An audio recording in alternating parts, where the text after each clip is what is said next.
আমন্ত্রণ দুপুরের বাংলাদেশে। শুরুতেই জানাবো শিরোনাম। জুলাই ঘোষণাপত্র নিয়ে সর্বদলীয় বৈঠকে বিএনপির যোগ দেয়া নিয়ে অনিশ্চয়তা। সিদ্ধান্ত জানাতে বিকেলে ফরেন সার্ভিস একাডেমি যেতে পারে প্রতিনিধি দল। জাতিগত সংখ্যালঘু শিক্ষার্থীদের ওপর হামলার ঘটনায় প্রধান উপদেষ্টার নিন্দা, 2 জনকে গ্রেফতার, ধরার চেষ্টা চলছে অন্যদের। হোটেল রেস্তোরাঁ থেকে বর্ধিত ভ্যাট প্রত্যাহারের সিদ্ধান্ত, ওষুধ ও মোবাইল ফোন সেবা থেকেও শুল্ক হার কমানোর ইঙ্গিত। ফেলানী হত্যার বিচার সহ 5 দফা দাবিতে কুড়িগ্রামে লং মার্চ। দহগ্রাম সীমান্তে অবৈধ বেড়া রক্ষায় কাঁচের বোতল ঝুলিয়ে দিয়েছে বিএসএফ। কয়েকদিন থেকে আমরা বর্ডারের জনগণ একটু আতঙ্কায় আছি এই জিরো লাইনে তারকারা দেওয়ার কারণে। মাঠে আমরা কাজ করব, এখন দেখতেছি যে ওরা যেভাবে কাজকর্ম শুরু করছে তাতে আমাদের খুবই একটু ঝুঁকিপূর্ণ, ভয়ভীতির মধ্যে আছি। রোববার থেকে হামাস ইসরায়েল 2 ধাপে যুদ্ধবিরতির ঘোষণা। এক জিম্মির বিনিময়ে 30 থেকে 50 জন ফিলিস্তিনি বন্দীকে মুক্তি দেবে তেল আবিব। হাতির ঝিলের ঢালের সবজি চাষের ব্যতিক্রমী উদ্যোগ, পরিষ্কার করার বিনিময়ে ফসল ফলানোর সুযোগ পেয়েছে নিম্ন আয়ের মানুষ। আগে পলিথিন পুরাইছি, কাঁচাইছি, আংটা দিয়ে টাইনা নিচের থেকে পুড়তে পুড়তে পরে মনে করেন এই জায়গাটা মাটি বন্ধ করেছি। আর নিচেরটা যে ময়লা ছিল এটা তো পারবান, নিজেরটা তো নিজে খাইতে আর একজনটা দিতে।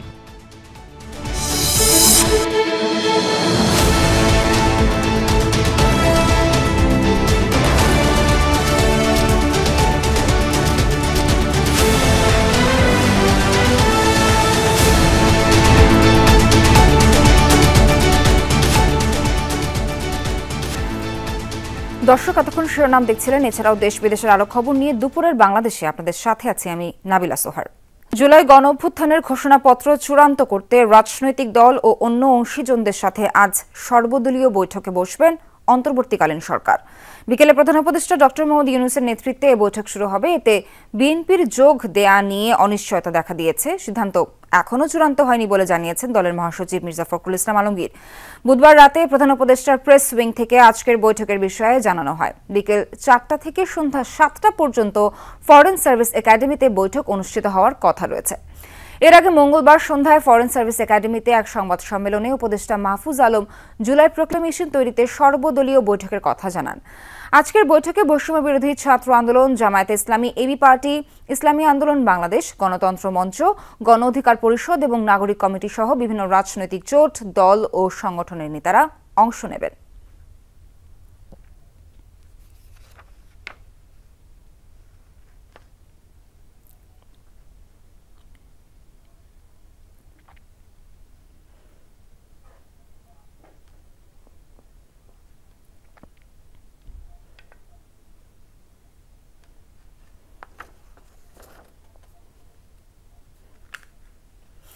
দর্শক, বলছিলাম এই বৈঠকে বিএনপির যোগ দেয়া নিয়ে অনিশ্চয়তা আছে। সেক্ষেত্রে এখন সবশেষ তথ্য কি জানতে আমাদের সহকর্মী সাইফুদ্দিন রবিনের কাছে যেতে চাই। রবিন, কিছুক্ষণ আগে আপনি জানাচ্ছিলেন যে সর্বদলীয় বৈঠকে বিএনপির যোগ দেওয়ার যে অনিশ্চয়তা সেটা অনেকটা কেটে গেছে এবং তারা চেষ্টা করছে যোগ দেওয়ার। সেক্ষেত্রে সবশেষ আপনার কাছে কি তথ্য আছে?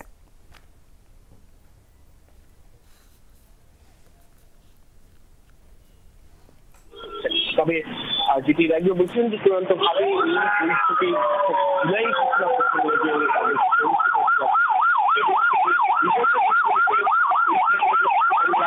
আলোচনায় যেভাবে যোগ দিচ্ছিল ঠিক সেইভাবে আলোচনায় যোগ দিচ্ছে।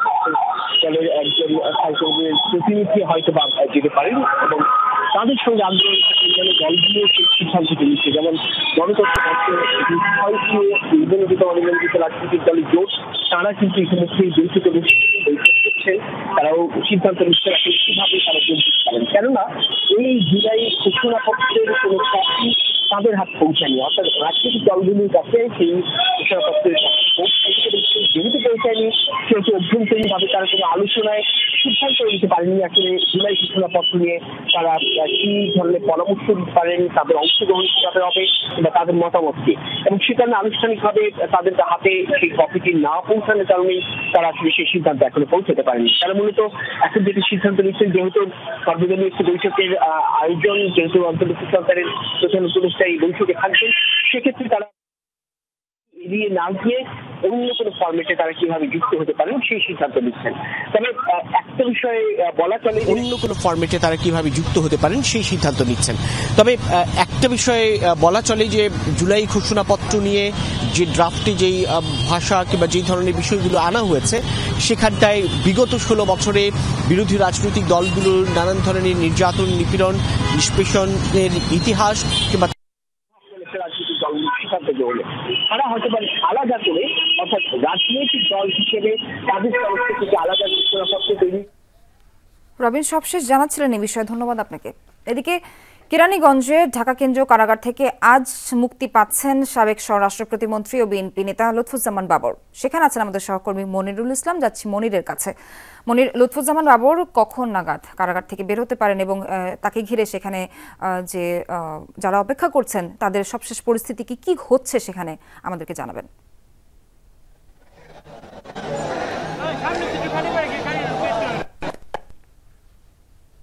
আর ঘন্টা খানিক বা ঘন্টা দেড়েকের মধ্যে বিএনপির আলোচিত এবং বাংলাদেশের একজন সমালোচিত নেতা সাবেক প্রতিমন্ত্রী স্বরাষ্ট্র প্রতিমন্ত্রী লুৎফুজ্জামান বাবর তার আসলে মুক্তি হওয়ার কথা। দীর্ঘ 17.5 বছর, 1-2 দিন না, 17.5 বছর তিনি আসলে তার নেতাকর্মীদের সাথে দেখা করবেন। এমনিতেই জানা ছিল যে তিনি নেত্রকোনার একজন জনপ্রিয় নেতা। তিনি বিরোধী দলে থাকা অবস্থায় এমপি হয়েছিলেন এবং পরবর্তীতে সবশেষ 2001 থেকে 2006 তিনি নেত্রকোনার খালিয়াজুরি, মদন এবং সেই আসন থেকে তিনি এমপি ছিলেন। তো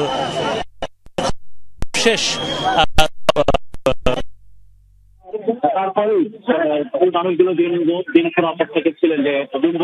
তারপরেই এই মানুষগুলো দিনক্ষণ অপেক্ষা করছিলেন যে দিন গুনছিলেন কবে লুৎফুজ্জামান বাবর মুক্তি পাবেন। সবশেষ গতকালকে জানা গেল বা গত পরশু জানা যায় যে তার কারামুক্তিতে বাধা নেই। তো গতকালকে ঘোষণা ছিল যে আজকে দুপুর 2টা থেকে তিনি বের হবেন। তো কালকে রাত থেকে এই যে নেত্রকোনা থেকে মানুষজন ঢাকায় আসতে শুরু করে এবং ভোর থেকেই কেন্দ্রীয় কারাগারের সামনে আজকের যে মানুষের ঢল সেটা ছিল এবং মানুষের ঢল বাড়ছে। ইতিমধ্যে লুৎফুজ্জামান বাবরের যে আত্মীয় স্বজন, পরিবারের লোকজন, তারা তাদের যানবাহন নিয়ে তারা প্রবেশ করেছেন।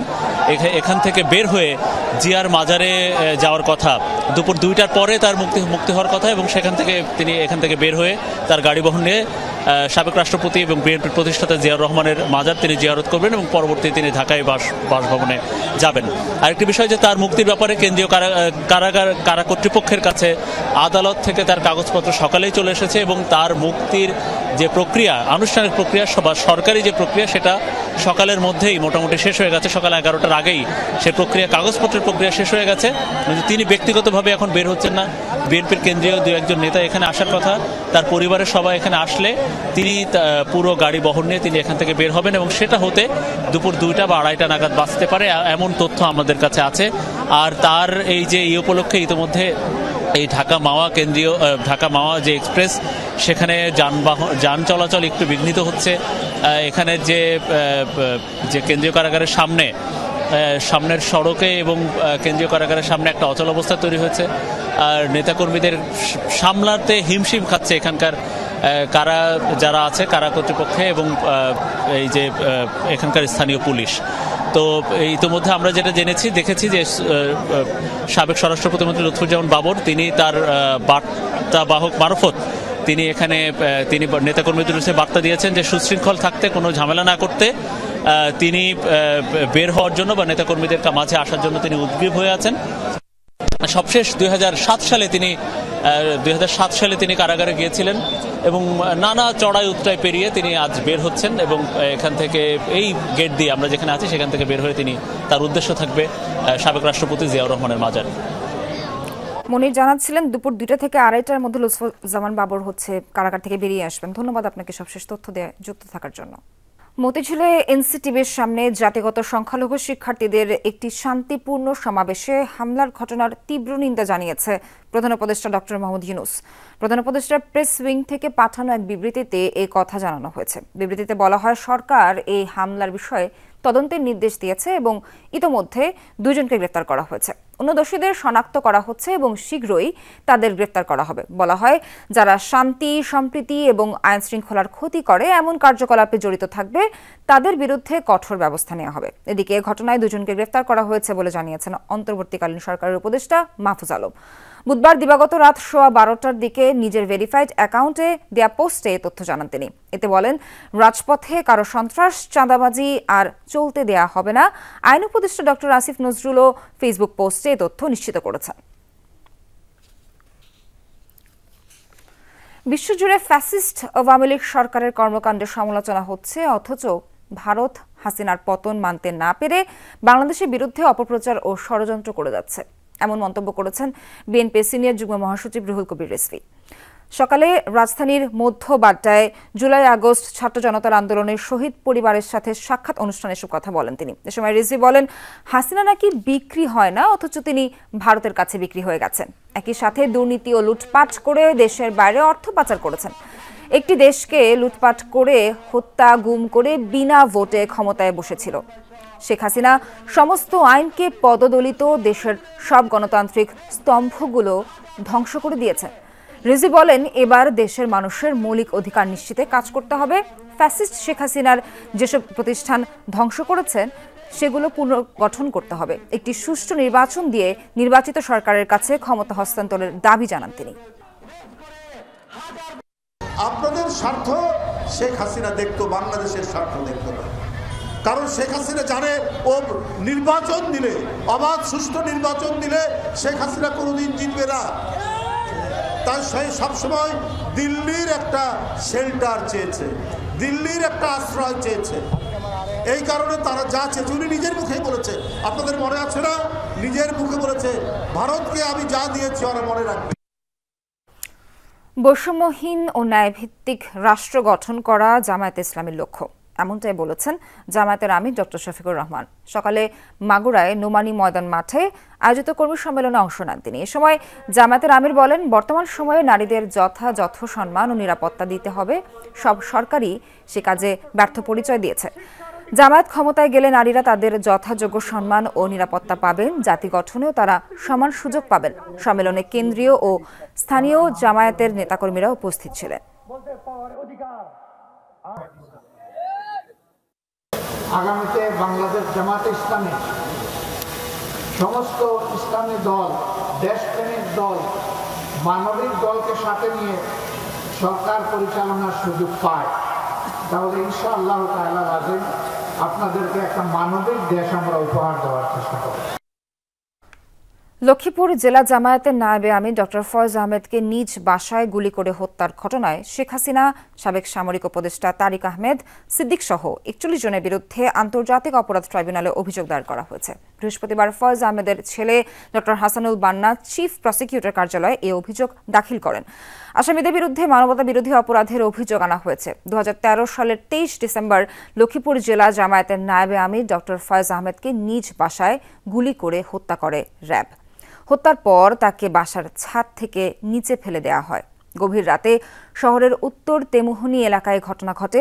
এই হত্যাকাণ্ডের মূল নায়ক নারায়ণগঞ্জের 7 খুনের মূল পরিকল্পনাকারী র্যাব কর্মকর্তা তারেক সাইদ বলে অভিযোগ করা হয়।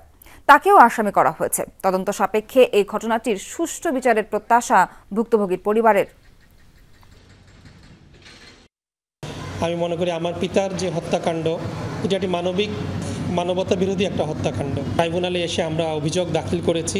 অভিযোগ দাখিল করার মাধ্যমে আমরা আশা করি এই অভিযোগের পক্ষে আমরা অনেকগুলো তৎকালীন মিডিয়া, আপনাদের এই মিডিয়াতেই যে পরিমাণ কাভারেজ আছে, সেই কাভারেজ সহ ডকুমেন্টগুলো নিয়ে আমরা তৎকালীন প্রধানমন্ত্রী শেখ হাসিনাকে প্রধান আসামি করে 40 জনকে আমরা আসামি করেছি এবং তথ্যগুলো আমরা জমা দিয়েছি ট্রাইব্যুনালে। শিশু ইর্তেজার ভুল চোখে অপারেশন করা বাংলাদেশ আই হসপিটালের চিকিৎসক ডক্টর শাহিদারা বেগমকে গ্রেফতার করেছে ধানমন্ডি থানা পুলিশ। রাতে রাজধানীর এলিফ্যান্ট রোডের বাসা থেকে গ্রেফতার করা হয় তাকে। আসামির বিরুদ্ধে তদন্ত এখনও চলমান বলে জানিয়েছে পুলিশ। মঙ্গলবার বিকেলে পরিবারের সদস্যরা 1.5 বছরের বাচ্চা ইর্তেজাকে চোখের সমস্যা নিয়ে যান বাংলাদেশ আই হসপিটালে। কথা ছিল বাম চোখের অপারেশন হওয়ার, কিন্তু ভুল করে চিকিৎসক অপারেশন করে বসে ডান চোখের।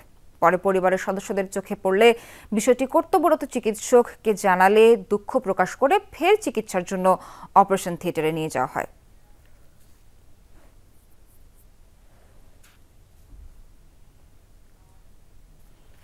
রেস্তোরাঁ শিল্পে ভ্যাটের হার 5% নামিয়ে আনছে এনবিআর। বিশেষ অধ্যাদেশ জারি করে গেলেও 9 জানুয়ারি এই হার করা হয় 15%। প্রতিবাদে আগারগাঁর এনবিআর ভবনের সামনে মানববন্ধনের আয়োজন করেছে রেস্তোরাঁ মালিক সমিতি। এনবিআর বলছে, সাধারণ মানুষের কথা চিন্তা করে সিদ্ধান্ত পুনর্বিবেচনা করা হচ্ছে। এ বিষয়ে দ্রুত আদেশ জারি করা হবে। মানববন্ধন থেকে দাবি করা হয়, ভ্যাটের হার 3% নামিয়ে আনলে আদায় বৃদ্ধি পাবে। ভ্যাট ফাঁকিবাজদের শাস্তির আওতায় আনার দাবি জানান সমিতির নেতারা। বলেন, শুধু ভ্যাট নয়, এই শিল্পে 10% সম্পূরক শুল্ক আছে। কোনোভাবেই আমরা ভ্যাট 5%-এর উপরে আমরা 3%-এর দাবি জানিয়ে আসছিলাম। ভ্যাট যদি 3% করা হয় তাহলে ভ্যাট আদায় 4 গুণ না 10 গুণ বাড়বে। আমরা সুনির্দিষ্ট প্রস্তাব দিচ্ছি সারা বাংলাদেশের মানুষের কাছে, সবার কাছে, যে আমরা সবাই ভ্যাট ইনশিওর করার পরে যাতে প্রত্যেকটা নাগরিক ভ্যাট দেয়। 3% প্রত্যেকটা নাগরিক দিবে। এদিকে এনবিআর এর পক্ষ থেকে জানানো হয়েছে, হোটেল রেস্তোরাঁ থেকে বর্ধিত ভ্যাট প্রত্যাহারের সিদ্ধান্ত হয়েছে। আজ অথবা রোববার এ সংক্রান্ত প্রজ্ঞাপন জারি হতে পারে। মোবাইল ফোন সেবা এবং ওষুধ খাত থেকে বর্ধিত ভ্যাট প্রত্যাহারের ইঙ্গিত মিলছে। বিষয়টি পর্যালোচনা করছে এনবিআর। রেস্টুরেন্ট সেবার ক্ষেত্রে যে 5% ভিএটি প্রযোজ্য ছিল সেটিকে বাড়িয়ে 15% ভিএটি আরোপ করা হয়। পরবর্তী সময়ে সরকার কর্তৃক এই সিদ্ধান্ত কিছুটা পরিবর্তন করে পুনরায় 5%-এ ফিরিয়ে নেওয়ার জন্য সিদ্ধান্ত দিয়েছে এবং সে মোতাবেক জাতীয় রাজস্ব বোর্ড ইতিমধ্যে কার্যক্রম গ্রহণ করেছে এবং আমরা আশা করি যে আজকে বা রবিবারের ভিতরেই এসআরও জারির মাধ্যমে পূর্বের অবস্থায় অর্থাৎ 5% ভিএটি হার আরোপ করা হবে। ফেলানী হত্যার বিচার সহ 5 দফা দাবিতে কুড়িগ্রামে লং মার্চ করছে জাতীয় নাগরিক কমিটি ও বৈষম্য বিরোধী ছাত্র আন্দোলন। যৌথ উদ্যোগে অনুষ্ঠিতব্য মার্চ ফর ফেলানী অনুষ্ঠানে অংশ নিয়েছেন বৈষম্য বিরোধী ছাত্র আন্দোলনের কর্মীরা। সকাল 9টায় কুড়িগ্রাম কলেজ মোড় থেকে শুরু হয়ে নাখরগঞ্জ রামখানা হয়ে ফেলানীর বাড়ি পর্যন্ত যাবে পদযাত্রাটি। পথে বিভিন্ন স্থানে জুলাই বিপ্লবের ঘোষণাপত্রের সমর্থনে পথসভা করছে তারা। জাতীয় নাগরিক কমিটির মুখ্য সমন্বয়ক সার্জিস আলম সহ অন্যান্য সংগঠকরা পদযাত্রায় অংশ নিয়েছেন। আজকের পর থেকে আমার বাংলাদেশের কোন নাগরিকের দিকে যদি কেউ এমন শকুনের দৃষ্টিতে তাকানোর চেষ্টা করে, তবে সেই দৃষ্টি উপড়ে ফেলার জন্য বাংলাদেশের ছাত্র জনতা যথেষ্ট। লালমনিরহাটের দহগ্রাম সীমান্তের শূন্য রেখায় আন্তর্জাতিক আইন অমান্য করে কিছু অংশে কাঁটাতারের বেড়া দেওয়ার পর এবার সেই বেড়ায় মদের বোতল ঝুলিয়েছে বিএসএফ। এ নিয়ে উদ্বেগ ছড়িয়েছে স্থানীয়দের মাঝে। তবে বিজিবি বলছে, শূন্য রেখায় দেওয়া কাঁটাতারের বেড়া প্রোটেকশন দিতে এমনটা করেছে ভারতীয় সীমান্তরক্ষী বাহিনী। সীমান্তের শূন্য রেখায় আন্তর্জাতিক আইন লঙ্ঘন করে বিএসএফের কাঁটাতারের বেড়া নির্মাণের পর দহগ্রামে এবার আলোচনায় মদের খালি বোতল। কাঁটাতারের বেড়ায় জায়গায় জায়গায় ঝুলছে কাচের বোতল। বুধবার দহগ্রামের সরকারপাড়া এলাকায় সীমান্তে কাঁটাতারের সাথে কাচের বোতল ঝোলানোর কাজ শুরু করে ভারতীয় সীমান্তরক্ষী বাহিনী। আন্তর্জাতিক আইন অমান্য করে বেড়া নির্মাণের পর আবার বিএসএফের এমন কাণ্ডে উদ্বেগ ছড়িয়েছে স্থানীয় বাসিন্দাদের মাঝে। কয়েকদিন থেকেই আমরা বর্ডারের জনগণ একটু আতঙ্কায় আছি এই জিরো লাইনে তার কাটা দেওয়ার কারণে। কিন্তু হঠাৎ করে দেখতেছি আজকে আবার বোতল টাঙাই দিয়েছি জায়গায় জায়গায়। এই বোতল দেওয়ার কারণ নিশ্চয়ই একটা ওদের উদ্দেশ্য আছে। বোতলের ভিতরে কোনো পয়জনই আছে নাকি, বা ওগুলা কেউ স্পর্শ করলে কোনো ক্ষতি হবে নাকি? হ্যাঁ, এটা তো আমাদের জন্য একটা মুশকিল। মাঠে আমরা কাজ করব, এখন দেখতেছি যে ওরা যেভাবে কাজকর্ম শুরু করছে তাতে আমাদের খুবই একটু ঝুঁকিপূর্ণ, ভয়ভীতির মধ্যে আছে। কাচ্চা যদি এখানে আসে, এখন ভুল করে দূরের মানুষ, এখন ওরা যদি আসে তার কাটা নাড়ে লাগে ভাই শব্দ হবে, কিন্তু ওরা হয়তো বিএসএফ এখানে থাকে, ওরা হয়তো ওখান থেকে ফায়ারও করতে দিতে পারে। এছাড়া সন্ধ্যার পর ফ্লাড লাইট জ্বালিয়ে নতুন বেড়া দেয়া কিছু এলাকা মনিটরিংও করছে বিএসএফ। বিজিবি বলছে, শূন্যরেখায় দেয়া কাঁটাতারের বেড়া রক্ষায় কাচের বোতল ঝুলিয়েছে বিএসএফ। রাতের বেলা কেউ বেড়া তুলে ফেলতে গেলে একসাথে বাঁধা দুটি বোতলে ধাক্কা লেগে যে শব্দ হবে তাতে বিষয়টি টের পাবে তারা। ভাবে যে আমাদের এখানে কাজটা করেছে, এখন তো নিজের টেনশন আছে। রাতে যদি কেউ আপনার এখানে কাটতে যায় বা এটাতে নাড়াচাড়া লাগে, সো দ্যাট এটাতে শব্দ হলে যেন তারা টের পায়। অন্ধকারে তো দেখা যায় না, তো এটা দূর থেকে আটকে তারা শুনতে পেলে হয়তো পেট্রোলটা এসে এটাকে ঠেকাবে। গত 10 জানুয়ারি পাটগ্রামের দহগ্রাম সীমান্তের শূন্য রেখায় আন্তর্জাতিক আইন লঙ্ঘন করে প্রায় 1.5 কিলোমিটার জায়গায় কাঁটাতারের বেড়া দেয় বিএসএফ। পরে বিজিবির বাধার মুখে কাজ বন্ধ করে তারা। জাহিদ হাসান, যমুনা নিউজ। এইচএমপিভি শনাক্ত হওয়া 30 বছরের নারী সঞ্জিদা আক্তার মহাখালী সংক্রামক হাসপাতালে চিকিৎসাধীন অবস্থায় মারা গেছেন। বুধবার সন্ধ্যায় 7:30টার দিকে ওই নারীর মৃত্যু হয়েছে বলে সংক্রামক ব্যাধি হাসপাতালের চিকিৎসক নিশ্চিত করেছেন। জানা গেছে তার শরীরে HMPVর পাশাপাশি অন্যান্য জটিলতা ছিল, সেজন্য তাকে হাসপাতালের আইসিইউতে চিকিৎসা দেওয়া হচ্ছিল। সেখানেই তিনি মারা গেছেন। রাতেই তার মরদেহ নরসিংদীর বাড়িতে নেওয়া হয়েছে এবং পারিবারিকভাবে দাফন করা হয়েছে। এর আগে রোববার রোগতত্ত্ব, রোগ নিয়ন্ত্রণ ও গবেষণা ইনস্টিটিউট সঞ্জিদার শরীরে HMPV শনাক্তের বিষয়টি জানায়। সে সময় চিকিৎসকরা জানিয়েছিলেন তার শরীরে অন্যান্য জটিলতা থাকায় আইসিইউতে রেখে চিকিৎসা দেওয়া হচ্ছে। HMP ভাইরাস নিয়ে আতঙ্কিত হবার কিছু নেই বলে জানিয়েছেন BSMMU এর উপাচার্য অধ্যাপক ডক্টর মোহাম্মদ শাহিনুল আলম। সকালে HMP ভাইরাস নিয়ে এক বিশেষ সেমিনারের কথা বলেন তিনি। বলেন, আবারও হাত ধোয়া, মাস্ক পরা শুরু করতে হবে। এটা নতুন নয়, পুরনো ভাইরাস। এই ভাইরাস প্রতিরোধে প্রস্তুতি রয়েছে তাদেরও। এছাড়া এই ভাইরাসে শিশু, বয়স্ক ও যাদের রোগ প্রতিরোধ ক্ষমতা কম তাদের আক্রান্ত হওয়ার সম্ভাবনা বেশি থাকে বলে জানান তিনি। সেমিনারের উপস্থিতি অন্যান্য চিকিৎসকরা বলেন, এই ভাইরাস দ্বারা আক্রান্ত হলে সাধারণ ফ্লু এর মতো লক্ষণ দেখা দেয়। সর্দি জ্বরের মতো হওয়াতে এই রোগের জন্য আলাদা কোনো চিকিৎসা নেই বলে জানান তারা। এছাড়াও জ্বর হলে প্যারাসিটামল, সর্দি কাশি হলে অ্যান্টিহিস্টামিন জাতীয় ঔষধ ও পর্যাপ্ত পরিমাণের তরল খাবার খাওয়ার পরামর্শ দেন তারা। গুরুতর অবস্থাটা আমাদের কোভিড ভাইরাসের চাইতে কম, অনেক আগে থেকেই ছিল, এখনও আছে, কিছুটা হয়তো বেড়েছে।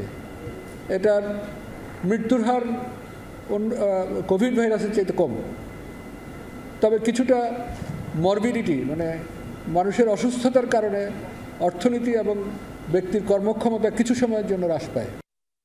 জঞ্জালের ভিড়ে সবুজের সমারোহ, এমন আশা শহরের অসংখ্য মানুষের। যদিও বাস্তবতা প্রায় সবারই জানা, তবুও আছে ব্যতিক্রম। ইট পাথরের নগরে এক খণ্ড ফসলি জমি যেন রাজধানীর হাতির ঝিল। সেখানে জমে থাকা দীর্ঘদিনের ময়লা আবর্জনা ও প্লাস্টিকের স্তূপ সরিয়ে শীতকালীন ফসল ফলিয়েছে নিম্ন আয়ের কিছু মানুষ। এ যেন গোবরে পদ্ম ফুল। শহরের বুকে এমন সবজি ক্ষেতের পুরো গল্প জানাচ্ছেন ভাস্কর ভাদুরী, ছবি তুলেছেন নির্মল চন্দ্র। শীতের সকালে ফসলের ময়দানে কৃষকের এমন ব্যস্ততা মনে করিয়ে দেয় গ্রাম বাংলার চিরচেনা রূপ। অবিশ্বাস্য মনে হলেও খোদ রাজধানীর হাতির ঝিলেই করা হয়েছে এই সবজি বাগান। ব্যস্ত শহরে হাতির ঝিলের বুক চিরে যখন লাখো নগরবাসীর যাতায়াত, তখন তার পাশেই দেখা মিলবে এমন সবুজের। কি নেই এখানে? প্রায় 1 কিলোমিটার জায়গা জুড়ে গড়ে তোলা এই ক্ষেতে দেখা মিলবে লাল শাক, পালং শাক, ডাঁটা কিংবা নাপা শাকের। ক্ষেত পরিষ্কার করছিলেন কিশোরগঞ্জ থেকে ঢাকায় আসা রুনি আলম। জানালেন, ময়লা দুর্গন্ধযুক্ত স্থান পরিষ্কার করে নিজের উদ্যোগেই শুরু করেছেন চাষাবাদ। 2 দিন লাগাত কালি গাছ পাক উপরে টুরাই তৈছি, আবার 2 দিন পরে নেই শুকাইছে, পুড়িয়ে লাইছি, পুড়িয়ে এটা শালি করছি, শালি করে আবার কুবাই এটা করছি। এখন আপনার ক্ষেতে কি কি হয়েছে? মূলা শাক, পালং শাক, লাউ শাক। 2 মাস আগে হাতির ঝিলের পাশে বেগুনবাড়ির বিভিন্ন পেশার মানুষ ঢাল পরিষ্কার করে শুরু করে এই ফসলি কার্যক্রম। পরিষ্কার যার, সবজি তার। এই নীতিতে ক্ষেতগুলো ভাগ করা হয়েছে বিভিন্ন ব্লকে। মাত্র 16 থেকে 21 দিনের মাঝেই পরিশ্রমের ফল পেতে শুরু করেছেন নগর কৃষকেরা। আগে পলিথিন পুরাইছি, কাঁচাইছি, আংটা দিয়ে টাইনা নিচের থেকে পুড়তে পরে মনে করেন এই জায়গাটা মাটি বন্ধ করেছি। আর নিচেরটা যে ময়লা ছিল এটাতে পার বাঁধছি, বাঁধার পরে এটা মনে করেন যে মাটি কুবাইয়া আগে 2-3 দিন শুকাইছি। শুকাইবার পরে এখন মনে করেন সবচেয়ে থেকে বেশি ভালো ফলন হইল লাল শাক আর হইল মূলা। এটা তৎনগত হয়, হ্যাঁ, এটা একটু ডিমান্ড আছে, একটু বেচতে পারি। হাতির ঝিলের ঘাটপাট থেকে শুরু করে 1 নম্বর ব্রিজের গোড়া পর্যন্ত দেখা মিলবে এমন ক্ষেতের। সবজি ফলানোর পাশাপাশি কৃষকরা ক্ষেত থেকেই বিক্রি করছেন উৎপাদিত পণ্য। শুকাইছি, শুকানোর পর বীজ লাগাইছি, বীজ লাগানোর পর আবার পানি দিছি, পানি দেওয়ার পর আবার একদিন পরে যে পাতা কুড়াইনে লাগে বইয়া থাকার যেকালে বইয়া থাকে অক্সর টাইমে কাজ করি, নিজেরটা তো নিজে খাইতে পারি, আরেকজনটা দিতে পারি, যেমন কেনা লাগে না। 10 টাকা সর্ষে বুনাইলে 100 টাকা বেচতে পারি, নিজেও 200 টাকা খাইতে পারি। পুরো হাতির ঝিলের ঢালে যেখানে দেখা মিলবে ময়লা আর প্লাস্টিকের স্তূপ, সেখানে এমন সবুজ যে কারো মনেই প্রশান্তির যোগান হবে। শহুরে কৃষকদের আশা, পরিষ্কার পরিচ্ছন্নতায় সরকারি উদ্যোগ আসলে পুরো হাতিরঝিল জুড়েই সামাজিকভাবে গড়ে তোলা সম্ভব ফুল, ফল আর সবজির ক্ষেত। ভাস্কর ভাদুরী, যমুনা নিউজ, ঢাকা। স্বরাষ্ট্র মন্ত্রণালয়ের অভিমুখে সংক্ষুব্ধ পাহাড়ি ছাত্র জনতার মিছিল পুলিশি বাধার মুখে পড়েছে। জলকামান ব্যবহার ও সাউন্ড গ্রেনেড নিক্ষেপ করা হয় সেখানে। এতে আহত হয়েছেন একজন। সেখানে আছেন আমাদের সহকর্মী আশিক মাহমুদ। সবশেষ তথ্য জানবো তার কাছ থেকে। আশিক, সবশেষ পরিস্থিতি জানতে চাই। একজন আহত হয়েছেন, আরও কি কেউ হতাহত হয়েছেন কিনা আমাদের জানাবেন।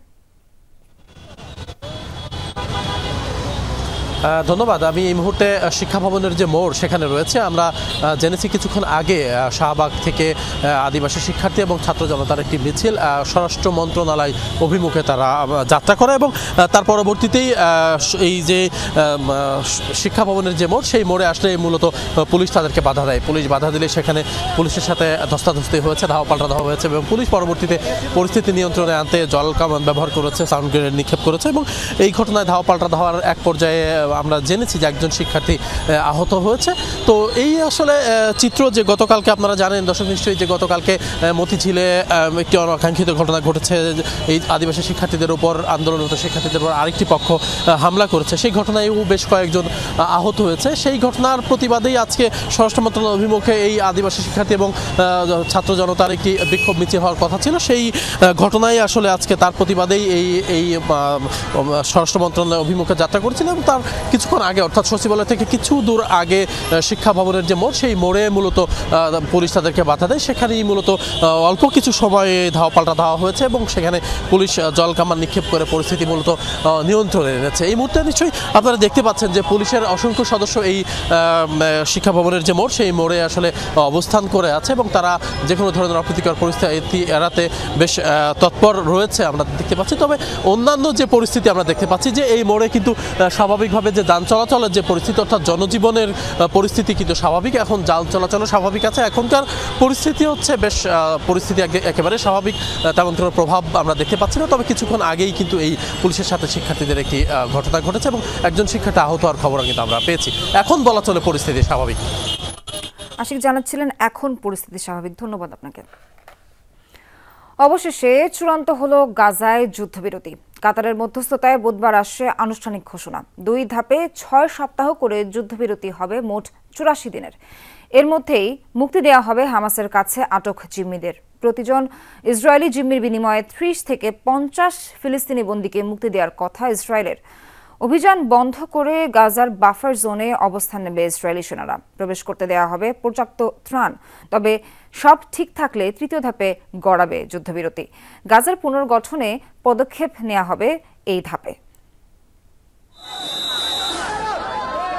যুদ্ধবিরতি ঘোষণার ঠিক আগের চিত্র। উদ্বেগ উৎকণ্ঠায় কাটছে মুহূর্ত। শুধু গাজা নয়, একই চিত্র ইসরায়েলেও। অবশেষে দীর্ঘ অপেক্ষার অবসান ঘটিয়ে এলো সুখবর। চূড়ান্ত হয়েছে চুক্তি। আগামী 19 জানুয়ারি রোববার গাজায় কার্যকর হবে যুদ্ধবিরতি। 3 ধাপে বাস্তবায়িত হবে প্রস্তাবিত যুদ্ধবিরতি ও জিম্মি মুক্তি চুক্তি। প্রথম ধাপে উপত্যকার অভ্যন্তর থেকে সরে যাবে ইসরায়েলি সেনারা, অবস্থান নেবে বাফার জোনে। যুদ্ধ চলাকালে নেতজারিম করিডোরে সেনা মোতায়েন করে উত্তর গাজাকে বিচ্ছিন্ন করে ফেলেছিল ইসরায়েল। চুক্তির খসড়া অনুযায়ী 22 দিনের মধ্যে সেটি ছেড়ে দেওয়ার কথা আইডিএফের সেনাদের। উত্তরে নিজ ভিটায় ফিরতে শুরু করবে বাস্তুচ্যুত ফিলিস্তিনিরা। তবে চুক্তির প্রথম ধাপে ফিলাডেলফি করিডোর থাকবে ইসরায়েলের নিয়ন্ত্রণেই। নভেম্বরে হওয়া চুক্তির উদ্দেশ্য ছিল দীর্ঘমেয়াদী সমঝোতার দিকে অগ্রসর হওয়া, যা বাস্তবায়িত হলো আজ। চুক্তিতে প্রথম 42 দিনের জন্য একটি স্পষ্ট দিক নির্দেশনা রয়েছে। পাশাপাশি দ্বিতীয় এবং তৃতীয় ধাপ নিয়ে আলোচনারও সুস্পষ্ট ধারণা দেওয়া হয়েছে। চুক্তির বিস্তারিত চূড়ান্ত হলেই তা প্রকাশ করা হবে।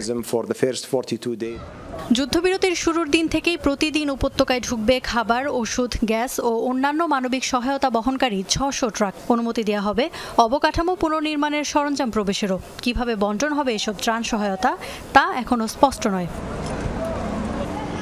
রোববার থেকেই শুরু হবে জিম্মি মুক্তি। প্রথম ধাপে পর্যায়ক্রমে 33 জিম্মিকে মুক্তি দেবে হামাস। এদের মধ্যে আছে শিশু ও নারী সেনা সদস্যরা। প্রত্যেক বেসামরিক জিম্মির বিনিময়ে 30 ও সেনা জিম্মির বিনিময়ে মুক্ত হবে 50 জন করে ফিলিস্তিনি বন্দী। প্রথম ধাপে সব ঠিকঠাক থাকলে দ্বিতীয় ধাপে প্রবেশ করবে যুদ্ধবিরতি। ওই ধাপে বাকি জিম্মিদের মুক্তি দেবে হামাস। বিনিময়ে ছাড়া পেতে পারে ইসরায়েলি কারাগারে থাকা 18 বছরের কম বয়সী সব বন্দী। খসড়া অনুযায়ী চুক্তির প্রথম ধাপের মেয়াদ শেষের আগেই দ্বিতীয় ধাপ নিয়ে হতে হবে সমঝোতা। বিরতির 16তম দিনেই শুরু হবে আলোচনা। দ্বিতীয় ধাপ সফল হলে তৃতীয় ধাপে পদক্ষেপ নেওয়া হবে গাজার পুনর্গঠনে। এই সময় ইসরায়েলকে ফেরত দেওয়া হবে প্রাণ হারানো জিম্মিদের মরদেহ। ইফাতারা খন্দকার, যমুনা নিউজ।